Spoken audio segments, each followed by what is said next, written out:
एक बड़ी पुरानी कहावत है, कहते हैं अग्र सोची सुखी भवेत। क्या कुछ वैसा ही सीन देखने को मिल रहा है। यूनुस ने वो काम किया है जिसका इंतजार भारत काफी समय से कर रहा था। यूनुस की एक गलती और भारत के हाथ में क्या एक बड़ी ताकत आ गई है। 64 साल पहले चाइना का एक मंसूबा कामयाब नहीं हुआ था और चाइना ने एक गलती कर दी थी। उसी गलती को सुधारना चाहता है चाइना और इस सुधारने के लिए वो बांग्लादेश का भी सहारा लेना चाहता है। लेकिन भारत ने क्या इस बार काट तैयार कर रखी है और द्वितीय विश्व युद्ध के प्लान को अब एक्टिवेट कर रहा है भारत। जानेंगे जियोपॉलिटिक्स में क्या कुछ चल रहा है। हमेशा की तरह जानने को मिलेगा बहुत कुछ। भय बिन प्रीत न हुई है। अमेरिका को सही कहें या गलत कहें, लेकिन एक चीज अमेरिका अपने आसपास सुनिश्चित करता है कि कोई उसके लिए भविष्य में खतरा न बने। और भारत के लिए भी ये एक बहुत बड़ा पॉइंट बनता है कि भारत के लिए उसके पड़ोसी खतरा न बने। और कई सारे ऐसे पड़ोसी हैं जो ब्लैकमेल पर उतर आते हैं, वो भी चीज ना हो। अभी अगर बांग्लादेश के सीन की बात करें तो बांग्लादेश में क्या सीन है। यूनुस सरकार, अभी जो अंतरिम सरकार है, अंतरिम सरकार बहुत तेजी से कई तरह के डील करने की कोशिश कर रही है। अगर एक बार ये डील हो जाती है तो नई सरकार भी आएगी तो डील तोड़ना थोड़ा मुश्किल हो जाएगा। ऐसे में ये किस किस से डील कर रही है। कहा जा रहा है कि बांग्लादेश चाइना से 20 J-10C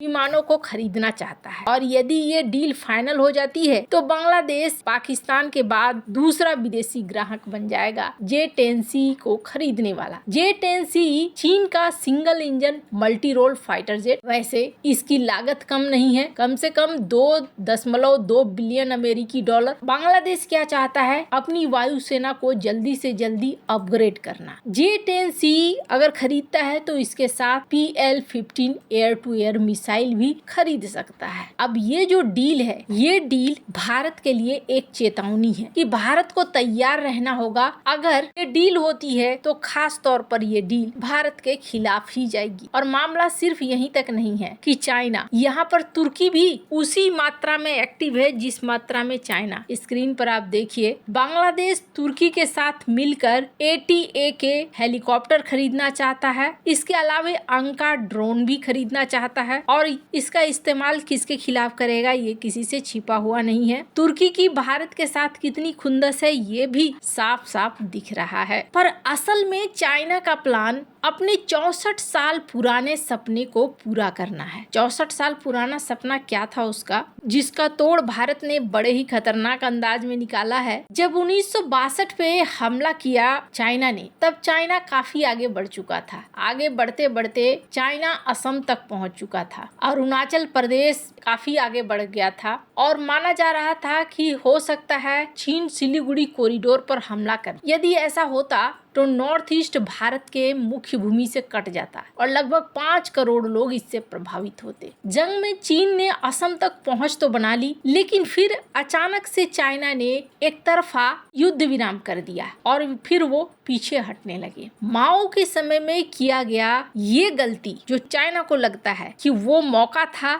हमें छोड़ना नहीं था, हम काफी आगे बढ़ चुके थे, हमें पीछे नहीं आना था, वो गलती शी जिनपिंग सुधारना चाहता है। मतलब शी जिनपिंग ये चाहते हैं कि भारत के अंदर कम से कम इन इलाकों पर उनकी नजर बनी पड़ी हुई है, जिसको वो अपना इलाका कहते हैं। अभी डोनाल्ड ट्रंप ने एक उथल पुथल मचा रखी है, जिसकी वजह से चाइना की आवाज में नरमी देखने को मिलता है। लेकिन चाइना का सिद्धांत रहा है, चाइना न तो एग्रीमेंट्स के ऊपर भरोसा करता है और न ही एग्रीमेंट्स को मानता है। बस वो समय पर जीता है कि आज समय उनके फेवर में है तो उस अनुसार चलो, अगर फेवर में नहीं है तो फिर दूसरे तरीके से चलो। पर चाइना भविष्य के प्लान में सिलीगुड़ी कॉरिडोर और नॉर्थ ईस्ट के कई इलाके शामिल जरूर है और यही वजह है कि बांग्लादेश के लालमोनिरहाट में ये अपना बेस बनाना चाहता है। ये सारी गतिविधियां तेजी से हो रही थी, लेकिन BNP के आने के बाद बांग्लादेश के चुनाव में माहौल बदल रहा है। तारिक रहमान के ऊपर भारत ने भी दाव खेला है और माना जा रहा है कि अगर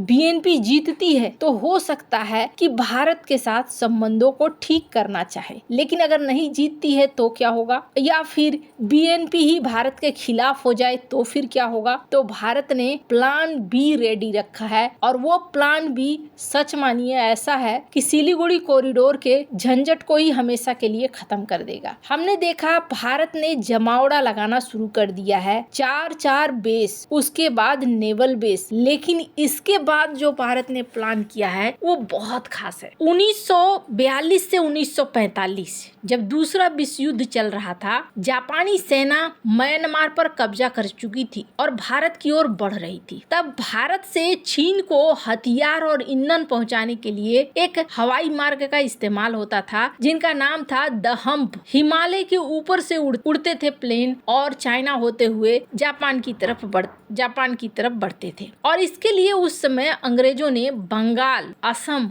और आसपास के इलाकों में दर्जनों हवाई पट्टियां बनाई थी। ये पट्टियां B-24 liberator, B-29 super fortress जैसे भारी बम वर्षक विमानों के लिए इस्तेमाल होती थी, जिनसे जापान पर बमबारी की जाती थी। उदाहरण के लिए बांकुड़ा जिले में पैराडोबा एयरफील्ड है। यहाँ पर यूएस आर्मी एयरफोर्स की 462 बॉम्बार्डमेंट ग्रुप तैनात था। 1944 में यहाँ से जापान पर हमलों की तैयारी होती थी। दूधकुंडी एयरफील्ड झाड़ग्राम के पास है, वेस्ट बंगाल में, और यहाँ पर B-29 के लिए बेस बनाया गया था। कलाई कुंडा, सालुआ, चकुलिया, खड़गपुर, ये कई सारे बेस थे जहाँ अमेरिकी सेना के भारी बमवर्षक तैनात रहते थे। ये इलाके कोलकाता के बंदरगाह से जुड़े थे जहाँ सप्लाई आती। असम में रूपसी और कई पट्टियां थी जो द्वितीय विश्व युद्ध में इस्तेमाल हुई थी। लेकिन आज क्या हो रहा है, आज भारत सरकार ने ये फैसला लिया है कि दूसरे विश्व युद्ध के समय की जो ये पट्टियां थी, इन सारी पट्टियों को एक्टिवेट किया जाएगा। अब इन्हें एक्टिवेट करने का क्या मतलब है, इन पुरानी पट्टियों को उपयोग लायक बनाया जाएगा। बहुत सारी पट्टियां हैं जो जंगली झाड़ियों से ढक गई हैं, कई में बस्तियां बस गई हैं। माना जा रहा है कि जिस तरीके से